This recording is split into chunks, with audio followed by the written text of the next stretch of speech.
साथियों नमस्कार। पाणिनि शिक्षण संस्थान में आप सभी का स्वागत है। इस वीडियो क्लास के साथ ही आज हम CGPSC मेंस के लिए दर्शन शास्त्र के क्लासेस प्रारंभ करेंगे और आज के इस क्लास में हम देखेंगे कि दर्शन क्या है। हम दर्शन शास्त्र में जो भी टॉपिक पढ़ेंगे उनको 4 चरणों में पढ़ेंगे। सबसे पहले देखेंगे उस टॉपिक की सरल एवं विस्तृत व्याख्या ताकि आसानी से समझ में आ जाए। दूसरे चरण में हम देखेंगे उसका सारांश क्या है, उसका सार, और तीसरे चरण में देखेंगे कि उससे आए हुए क्वेश्चन कौन कौन से हैं, कितने नंबर के हैं। और चौथे चरण में हम देखेंगे कीवर्ड्स कि उस टॉपिक के कौन से कीवर्ड्स हैं जिन थोड़े से कीवर्ड्स को याद रख के आप पूरे उस टॉपिक को याद रख पाएँ। तो आइए सबसे पहले आज हम देखते हैं क्या दर्शन क्या है, क्योंकि दर्शन शास्त्र को जानने से पहले हमें दर्शन शास्त्र में जो भी टॉपिक अंदर में सिलेबस में है उसको पढ़ने से पहले हमें यह जानना होगा कि दर्शन क्या है, और दर्शन क्या है यह भी सिलेबस में है और इससे भी क्वेश्चन आए हुए हैं। तो देखिए, सामान्यतः जो ईश्वर के संबंध में बात करता है या जो आध्यात्म की बात करता है हम उसे दार्शनिक कहते हैं और उसके इस चिंतन को दर्शन कहते हैं। लेकिन यदि दर्शन को व्यवस्थित रूप से समझना है और उसके अर्थ को समुचित रूप से जानना है तो हमको चरणबद्ध रूप से देखना होगा कि दर्शन क्या है। दर्शन क्या है इसको हम 2 संदर्भों में देखेंगे, एक पाश्चात्य संदर्भ में और दूसरा भारतीय संदर्भ में। तो देखिए, पाश्चात्य संदर्भ में दर्शन को फिलॉसफी कहा जाता है और भारतीय संदर्भ में भारत में उसे दर्शन कहा जाता है। तो सबसे पहले हम आते हैं पाश्चात्य संदर्भ में, जहाँ दर्शन को क्या कहा जाता है, फिलॉसफी। तो फिलॉसफी जो है 2 ग्रीक शब्दों फिलॉस और सोफिया से मिलकर बना है, जहाँ फिलॉस का अर्थ होता है प्रेम और सोफिया का अर्थ होता है ज्ञान। तो दोनों को मिलाकर अर्थ यह होता है कि ज्ञान से प्रेम। प्रेम का अर्थ यहाँ जिज्ञासा से है। किसी वस्तु के बारे में जानने के जो जिज्ञासा है, किसी वस्तु को जानने की जो जिज्ञासा है वही दर्शन है। फिलॉसफी शब्द का यदि अर्थ निकालें तो इसको समझते हैं कैसे। तो यदि मैं आपको कहूँ कि आप टाइम ट्रेवल करके अपने पास्ट में जा सकते हैं, अपने भूत को देख सकते हैं, तो यह आपको अद्भुत लगेगा, आश्चर्यजनक लगेगा, है ना। लेकिन इसको वर्तमान में वैज्ञानिक खोज भी रहे हैं और आइंस्टीन की जो थ्योरी है E = mc², उससे संभावना जताई जा रही है कि भविष्य में ऐसा हो भी सकता है। अब ये तो भविष्य में पता चलेगा। दूसरी बात मैं कहूँ कि आप जितने दृश्य हैं उससे कहीं ज़्यादा आप अदृश्य हैं, तो भी आपको अचंभा होगा, आपको अद्भुत लगेगा। और इन दोनों ही विषयों में, टाइम ट्रेवल के विषय में और आपके अदृश्य होने के विषय में, आपको जानने की जिज्ञासा होगी। आप संसार को देखिए कि संसार में हम देखते हैं पहाड़ दृश्य हैं, नदियाँ दृश्य हैं, पर्वत दृश्य है, समुद्र दृश्य है, सारे भौतिक पदार्थ दृश्य हैं। लेकिन क्या हम गुरुत्वाकर्षण को देख सकते हैं? क्या हम रेडियो तरंगों को देख सकते हैं? क्या हम विभिन्न प्रकार की तरंगों को, हवाओं को देख सकते हैं? नहीं देख सकते। तो संसार दृश्य और अदृश्य का संकलन है। वैसे ही आप भी दृश्य और अदृश्य के क्या हैं, संकलन हैं। ऐसे ही जो हमारे प्रारंभिक मनुष्य हुए इस धरती पर, जो शुरू में या बहुत बाद में भी कह सकते हो, जब उनको ज्ञान नहीं था, वे जंगल में रहते थे, अपने भोजन की तलाश में जब वो भटक रहे थे, तो उन्होंने अचानक से देखा होगा कि समुद्र है, नदियां हैं, विशाल पर्वत हैं और भी न जाने क्या क्या चीज़ हैं, चंद्रमा है, सूर्य है, रोज़ चंद्रमा आता है, रोज़ सूर्य उगता है, डूबता है, हवाएं चलती हैं, कभी तूफान आता है। तो उनको बड़ा आश्चर्य हुआ होगा। किसी की मृत्यु हो गई होगी, कभी कोई सो गया होगा और उठा ही नहीं होगा, तो लोगों को आश्चर्य हुआ होगा कि ये क्या हो रहा है। कभी किसी व्यक्ति को सुख हुआ होगा, कभी दुख हुआ होगा। जब उसने अपने आप को देखा होगा तो उसको समझ में नहीं आया होगा कि ऐसा क्यों हो रहा है। तो उसको ना जगत और स्वयं के संबंध में बहुत ही अचंभा हुआ होगा, आश्चर्य हुआ होगा। तो उसे जिज्ञासा हुई होगी कि ये संसार में जो सब दिखाई दे रहा है वो क्या है, मैं कौन हूँ और हम दोनों में क्या संबंध है। और जब इसी जिज्ञासा, इसी ज्ञान को जानने के लिए निरंतरता चल पड़ी खोज में कि जीवन क्या है, जगत क्या है, उनमें संबंध क्या है, इसी को ही दर्शन फिलॉसफी कहते हैं, दर्शन नहीं फिलॉसफी कहते हैं। लेकिन ये जिज्ञासा, ज्ञान के प्रति जो जिज्ञासा है वो किसी भी वस्तु के लिए नहीं है, ये मूलतः जीवन जगत कैसा है, उसका स्वरूप कैसा है, उसका निर्माण कैसे हुआ, उसके मूल में कौन है, जीव कैसा है, उसका स्वरूप कैसा है, उसके मूल में कौन है, उन दोनों में क्या संबंध है आदि जो मौलिक प्रश्न है, इसको जानने की जो जिज्ञासा है, इसके ज्ञान की जिज्ञासा है, वह फिलॉसफी है। सार रूप में हम देखते हैं कि फिलॉसफी फिलॉस और सोफिया से बना है, जिसमें फिलॉस का अर्थ होता है प्रेम और सोफिया का अर्थ होता है ज्ञान। तो प्रेम अर्थात जिज्ञासा। तो इस जीवन और जगत और उनके संबंधों के विषय में जानने की जो जिज्ञासा है वही क्या है, फिलॉसफी है। भारतीय संदर्भ में फिलॉसफी को दर्शन कहा जाता है। दर्शन दृश्य धातु से बना है, जिसका अर्थ है देखना। कहा गया है दृश्यते अनेन इति दर्शनम, जिसके द्वारा देखा जाए वह दर्शन है। तो वह विद्या या पद्धति जिसके द्वारा देखा जाता है वह दर्शन है। अब यहाँ प्रश्न यह उठता है कि किसको देखा जाता है, तो इसका उत्तर है सत्य को देखा जाता है। फिर प्रश्न उठता है कि सत्य को क्यों देखा जाता है, तो इसका उत्तर है कि सत्य के अभाव के कारण जो दुख और असंतोष है उसे दूर किया जा सके। दर्शन की उत्पत्ति ही जीवन और जगत में व्याप्त दुख और असंतोष को दूर करने के उद्देश्य से हुई है। दार्शनिकों ने देखा कि मनुष्य के जीवन और समाज का अधिकांश दुख और असंतोष से व्याप्त है, तो उन्होंने इस दुख और असंतोष के पीछे के कारणों की विवेचना की, तो पाया कि दुख और असंतोष का कारण असत्य ज्ञान है। वह ज्ञान जो हमें प्राप्त है वो सत्य नहीं असत्य है, और इसी कारण दुख और असंतोष व्याप्त है। इसलिए उन्होंने सत्य ज्ञान के द्वारा, सत्य के ज्ञान के द्वारा दुख और असंतोष को दूर करने हेतु मार्ग खोजने का प्रयास किया। तो सत्य को खोजने के लिए जिस तर्क, विश्लेषण आदि की पद्धति का सहारे लिया जाता है उसे ही दर्शन कहते हैं। अब यह समझते हैं कि असत्य ज्ञान से दुख और असंतोष कैसे उत्पन्न होता है, तो इसे दो उदाहरणों से हम समझ सकते हैं। दो मित्र होते हैं, एक का नाम अनिल है और एक का नाम सुरेश है। एक दिन सुरेश अनिल को आकर बताता है कि अनिल भाई, तुम्हारी माँ कह रही थी कि अनिल जो है बहुत खराब लड़का है, उसने कभी हमारी बात नहीं मानी और हमेशा अपने स्वार्थ के लिए काम करता है। यह बात सुनकर अनिल जो है बहुत दुखी हो जाता है और वह बाहर रहता है, बाहर नौकरी करता है, तो वह बहुत दुखी हो जाता है और महीने भर दुखी रहता है। महीने बाद जब वह घर जाता है तो उसका मन उसे कचोटता है और वह रुक नहीं पाता और अपनी माँ से पूछ लेता है कि माँ, आपने ऐसा क्यों कहा था। तो उसकी माँ बोलती है कि बेटा, मैंने तुम्हारे विषय में बात नहीं की, बल्कि मेरे मायके में जो प्यारे लाल है उनका पुत्र अनिल है, मैंने उसकी बात की थी। तो वहीं पर उसके पुत्र अनिल का सारा जो दुख है वो समाप्त हो जाता है। तो उसका जो ये दुख था वो असत्य के ज्ञान के कारण था। हमारे जीवन में भी, हमारे व्यक्तिगत जीवन में जो दुख और असंतोष है उसका अधिकांश ऐसा ही है, असत्य के कारण ही है। दूसरा उदाहरण देखते हैं कि एक छात्र रहता है और एक शिक्षक रहते हैं। एक दिन शिक्षक जो है छात्र से पूछते हैं, छोटा बच्चा है छात्र जो है, तो पूछते हैं, इसको मैंने कहीं सुना था ये कहानी, तो आपको बता रहा हूँ। तो पूछते हैं शिक्षक कि बेटा, मैंने पहले तुमको 2 आम दिए और फिर 1 घंटे बाद 2 आम दिए, तो अब तुम्हारे पास कुल कितने आम हो गए। तो बच्चा बोलता है कि 5 आम। शिक्षक को लगता है कि ये समझ नहीं पाया, वो फिर से बताते हैं कि बेटा, मैंने पहले तुमको 2 आम दिए, फिर मैंने 1 घंटे बाद तुमको 2 आम दिए, अब तुम्हारे पास कितने आम हो गए। तो बच्चा फिर कहता है कि 5 आम।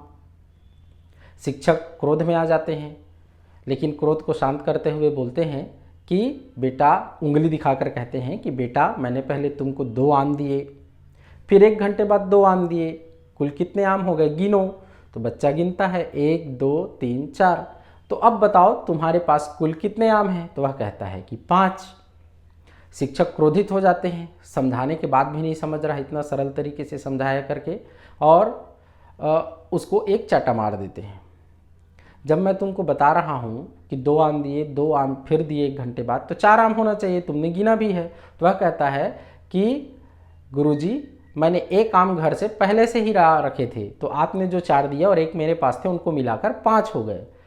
तो यहाँ दोनों सही थे, शिक्षक भी सही थे और बच्चा भी सही था, लेकिन दोनों का ज्ञान जो है वो आंशिक था, एक दूसरे के सापेक्ष असत्य था, इसीलिए दोनों में विवाद हो रहा था। हमारे समाज में जो कुछ भी दुख है, जो कुछ भी विवाद है, ऐसे ही आंशिक सत्य या असत्य के कारण है।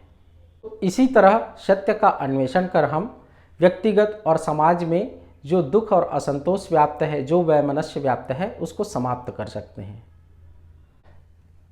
किंतु केवल सत्य को जानकर दुख को दूर नहीं किया जा सकता। सत्य को आचरण में लाना पड़ेगा, व्यवहार में लाना पड़ेगा। इसे एक और उदाहरण से समझते हैं। जैसे कि आप एक डॉक्टर के पास गए और उनको बताया कि डॉक्टर साहब मेरे पेट में हमेशा दर्द रहता है।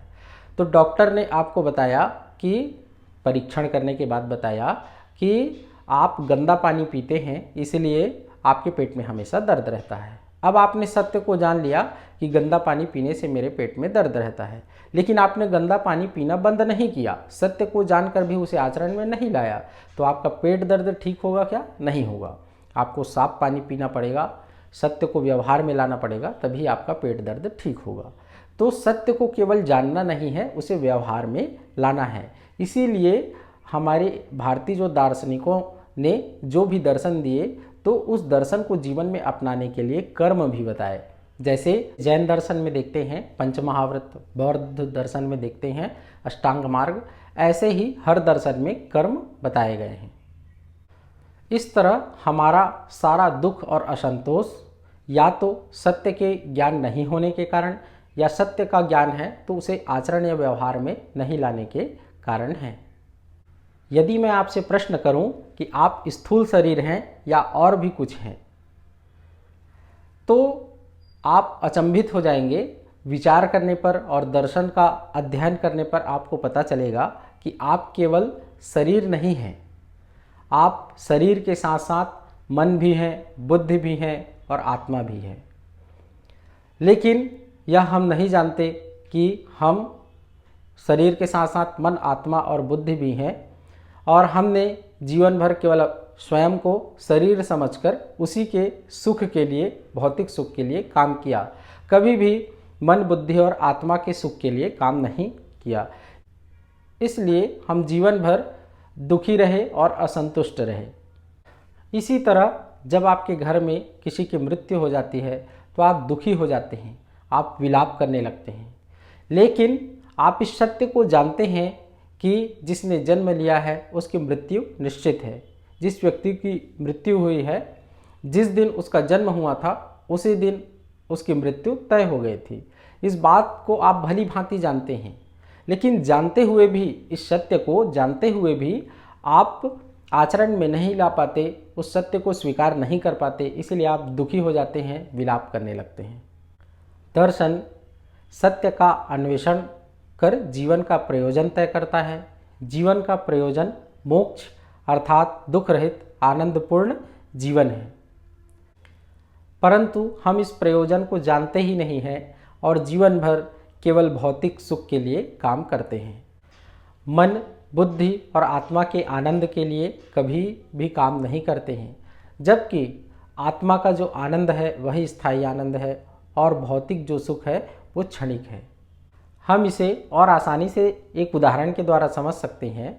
जैसे भोजन करने का प्रयोजन शरीर को पोषण देना है।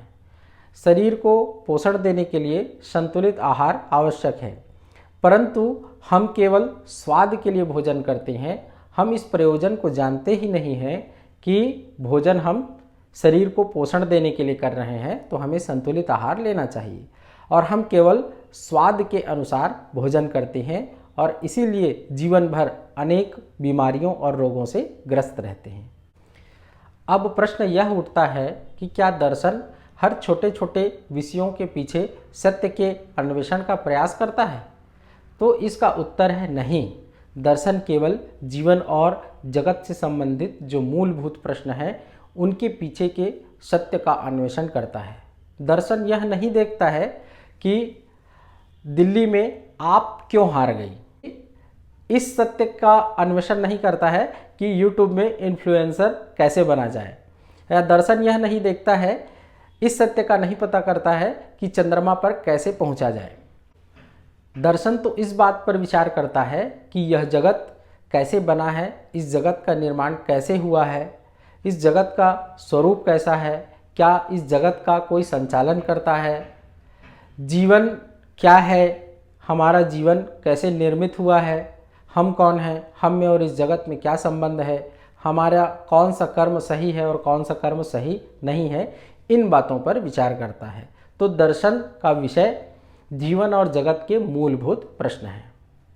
अंततः हम सार रूप में देखते हैं कि दर्शन का अर्थ होता है देखना, सत्य को देखना और उसे व्यवहार में लाना, और व्यवहार में लाकर सत्य के अभाव के कारण जो जीवन में दुख और असंतोष व्याप्त है उसे दूर करना।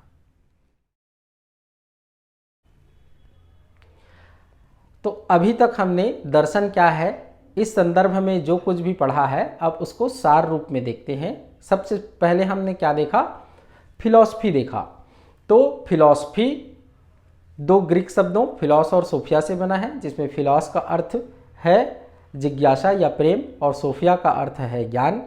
इस तरह जीवन और जगत के संबंध में जो कुछ ज्ञान की जिज्ञासा है वही फिलॉसफी है।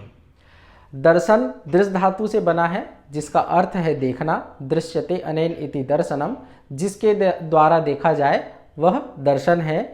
तो वह विद्या जिसके द्वारा सत्य को देखा जाए, सत्य को व्यवहार में लाया जाए और उसे व्यवहार में लाकर सत्य के अभाव के कारण जो जीवन में दुख व्याप्त है उसे दूर किया जाए और मोक्ष को प्राप्त किया जाए। तो ये है सारांश। तो देखिए, एक प्रश्न CGPSC मेंस 2023 में आया हुआ है कि दर्शन और फिलॉसफी में व्युत्पत्ति मूलक अंतर क्या है, 2 अंक में। फिर एक प्रश्न आया हुआ है CGPSC मेंस 2020 में कि दर्शन का क्या अर्थ है, 2 अंक में। ये 2 क्वेश्चन ही इस टॉपिक से अभी तक आए हैं और ये 2 नंबर का ही प्रश्न है, 2 नंबर का ही प्रश्न यहाँ से बनना चाहिए। तो सबसे जो पहला क्वेश्चन है कि दर्शन और फिलॉसफी में व्युत्पत्ति मूलक अंतर क्या है, तो इस प्रश्न का उत्तर आपको कैसे देना है, 2 अंक है। तो आप कोशिश करिए यहाँ कि आप इसको क्या करें, एक चार्ट बनाकर बताएं। चार्ट बनाकर बताएं मतलब 2 भाग कर लीजिए, एक तरफ फिलॉसफी लिख दीजिए, एक तरफ दर्शन लिख दीजिए और फिलॉसफी के नीचे फिलॉस सोफिया, बगल में उनके फिलॉस में प्रेम या जिज्ञासा और सोफिया में ज्ञान, तो ज्ञान के प्रति जिज्ञासा। और फिर नीचे में लिख दीजिए जीवन और जगत के ज्ञान की जिज्ञासा से फिलॉसफी का उद्भव। ऐसा दर्शन तरफ वाले में क्या लिखे, दृश्य धातु जिसका अर्थ है देखना, तो सत्य को देखना, सत्य को व्यवहार में लाना और सत्य के द्वारा जीवन में व्याप्त दुख को दूर करना और मोक्ष पाना। ऐसा 2-3 लाइन में ऊपर नीचे करके आप बना के लिखिए। आप लोगों के मेंस का पेपर जो है वो चेक होने के लिए प्रोफेसर लोगों के पास जाता है और प्रोफेसर लोगों को जो उत्तर जारी किया जाता है मॉडल आंसर के रूप में, हूबहू वैसा ही चेक नहीं करना है, लेकिन उनको एक मॉडल आंसर जारी किया जाता है कि इस तरह इसका उत्तर है और इस तरह जो लिखेगा उसको उसी के अनुसार नंबर देना। तो वहाँ वो लोग जो मॉडल आंसर जारी करते हैं वो पॉइंट वाइज होते हैं, ज़्यादातर जो हैं पॉइंट वाइज रहते हैं, पॉइंट में लिखे रहते हैं। ठीक है, तो कोशिश करना आप उत्तर लिखने के लिए कि आप क्या करें, पॉइंट में लिखें। जहाँ तक बन सके जो जो प्रश्न बन सके आप पॉइंट में लिखिए, पॉइंट में ज़्यादा नंबर मिल रहा है। ठीक है, और पॉइंट में क्या है, एक फ़ायदा है कि आपको पूरा वाक्य लिखना नहीं पड़ता। जैसे आप पैराग्राफ में लिखेंगे तो आपको क्या लिखना पड़ेगा कि दर्शन का अर्थ है देखना, और आप खाली ऐसे लिखेंगे पॉइंट में तो दर्शन बराबर देखना, बस इतना ही लिखना पड़ेगा। तो पॉइंट में आप ज़्यादा लिख सकते हैं और आसान भी है, उसमें शब्द पिरोना नहीं पड़ता। ठीक है, तो इसका आंसर आपको ऐसे लिखना है। अब दूसरा क्वेश्चन जो आया है, दर्शन का अर्थ क्या है, तो आपको सीधा सीधा बताना है, दर्शन का अर्थ है देखना। वह विद्या जिसके द्वारा सत्य को देखा जाता है, उसे व्यवहार में लाया जाता है और असत्य के कारण उत्पन्न दुख को जीवन से दूर कर मोक्ष प्राप्त किया जाता है, वही विद्या दर्शन है। ऐसा लिख दीजिए। या आपने जो समझा है, अभी मैंने जो बताया उससे आप उससे भी अपने शब्दों में पिरो सकते हैं। मैं अभी क्वेश्चंस के बाद आपको कीवर्ड्स बताऊंगा, तो आपको केवल उन कीवर्ड्स को याद रखना है और उसके बाद उसको अपने शब्दों में पिरोने का प्रयास करना है। ठीक है, कभी भी मेरे शब्दों को आप लिखने का प्रयास मत करिए, आप अपने शब्दों में उसको क्या करें, लिखें, केवल कीवर्ड्स याद रखें। ठीक है, ये तो दो आए हुए क्वेश्चन हैं। इसके अलावा और क्या क्वेश्चन आ सकता है, तो एक क्वेश्चन आ सकता है कि दर्शन शब्द का अर्थ बताइए। जैसे अभी एक क्वेश्चन आया है, दर्शन का क्या अर्थ है, तो दर्शन शब्द का अर्थ बताइए या फिलॉसफी शब्द का अर्थ बताइए। 2 नंबर में आएगा, यदि ऐसा आएगा तो फिर वही चीज़ आपको लिखना है। फिलॉसफी, तो दर्शन को फिलॉसफी, अंग्रेजी में फिलॉसफी कहते हैं। फिलॉसफी 2 ग्रीक शब्दों फिलॉस और सोफिया से बना है। फिलॉस मतलब प्रेम या जिज्ञासा, सोफिया मतलब ज्ञान। इस तरह जीवन और जगत के संबंध में ज्ञान की जिज्ञासा ही फिलॉसफी है। ऐसा दर्शन के संबंध में पूछा जाए तो अभी जो मैंने बताया वो। अब 2 नंबर में एक और क्वेश्चन बन सकता है, दृश्यते अनेन इति दर्शनम व्याख्या कीजिए। 2 या 4 नंबर में, तो फिर वही लिखना है आपको जो मैंने अभी बताया। 2 नंबर में बोलेगा तो इतना शॉर्ट लिखना है, और 4 नंबर में बोला जाए तो आपके पास लाइन ज़्यादा रहेगा, तो आप थोड़ा डिटेल में लिख दीजिए। जैसे 4 नंबर में आएगा तो आपको क्या लिखना है, 4 नंबर में मान लो केवल दर्शन को पूछता है, फिलॉसफी और दर्शन नहीं पूछता, दोनों शब्दों को नहीं पूछता, केवल क्या पूछता है, दर्शन क्या है पूछता है, या दृश्यते अनेन इति दर्शनम ऐसा इसकी व्याख्या कीजिए ऐसा पूछता है 4 नंबर में। तो आपको क्या लिखना होगा कि हाँ, दर्शन दृश्य धातु से बना है जिसका अर्थ है देखना, कहा गया है दृश्यते अनेन इति दर्शनम, जिसके द्वारा देखा जाए वह दर्शन है। तो वह विद्या या पद्धति जिसके द्वारा सत्य को देखा जाता है और सत्य को आचरण में लाकर असत्य के कारण जीवन में व्याप्त दुख को दूर कर मोक्ष को प्राप्त किया जाता है, वह दर्शन है। इस तरह दर्शन वह विद्या है जिसके द्वारा जीवन और जगत के संबंध में सत्य का अन्वेषण किया जाता है। ऐसा आप लिख सकते हैं, और चाहें तो अपने शब्दों में आप दूसरा भी लिख सकते हैं। ठीक है, मान लो अब 4 नंबर में क्या आता है, फिलॉसफी और दर्शन में अंतर स्पष्ट कीजिए। 4 नंबर में आता है, तो आपको बस 2 नंबर में आप जो फिलॉसफी और दर्शन के संबंध में लिखने वाले थे उसको क्या करना है, लिख देना है। इस क्वेश्चन को जब अंतर पूछा जाए ना तो उसको 2 भागों में, ऐसे एक तरफ क्या कर दीजिए, दर्शन लिख दीजिए, एक तरफ फिलॉसफी लिख दीजिए, और उसके नीचे उनको क्या कर दीजिए, समराइज कर दीजिए पॉइंट टू पॉइंट, पैराग्राफ की ग्राफ की तरह, है ना। तो वो ज़्यादा अच्छा आंसर होता है अंतर लिखने के लिए। तो बस इतने ही क्वेश्चन आ सकते हैं इससे, 2 नंबर या 4 नंबर के प्रश्न। ध्यान रखिएगा, ग्राफ में ग्राफ बनाकर या पॉइंट में लिखने से ज़्यादा नंबर आ रहा है। अब देखते हैं क्या हम लोग कीवर्ड्स देखते हैं। तो कीवर्ड्स में सबसे पहले ऊपर में रहेगा क्या, दर्शन, उसके नीचे 2 संदर्भ, पाश्चात्य संदर्भ और भारतीय संदर्भ। पाश्चात्य के नीचे फिलॉसफी और भारतीय के नीचे दर्शन। अब फिलॉसफी के नीचे फिलॉस, उसका अर्थ प्रेम या जिज्ञासा, सोफिया उसका अर्थ ज्ञान, जीवन और जगत के संबंध में ज्ञान की जिज्ञासा। ये बस इतना याद रख लीजिए, ये फिलॉसफी शब्द आपसे क्या हो गया, बन गया। अब देखते हैं दर्शन, तो दृश्य धातु जिसका अर्थ है देखना, दृश्यते अनेन इति दर्शनम, तो जिसके द्वारा देखा जाए वह दर्शन है। तो दर्शन की पद्धति से सत्य को देखना, उसे व्यवहार में लाना, असत्य से उत्पन्न दुख को दूर करना और मोक्ष पाना। इस तरह जीवन और जगत के संबंध में सत्य को जानना। ये की पॉइंट्स है। इतने की पॉइंट्स आपको याद रह गए क्रम से, तो आप क्या कर सकते हैं, इसको आसानी से बना सकते हैं। तो चलिए ठीक है, दर्शन क्या है ये टॉपिक हमारा समाप्त होता है, आगे फिर देखेंगे।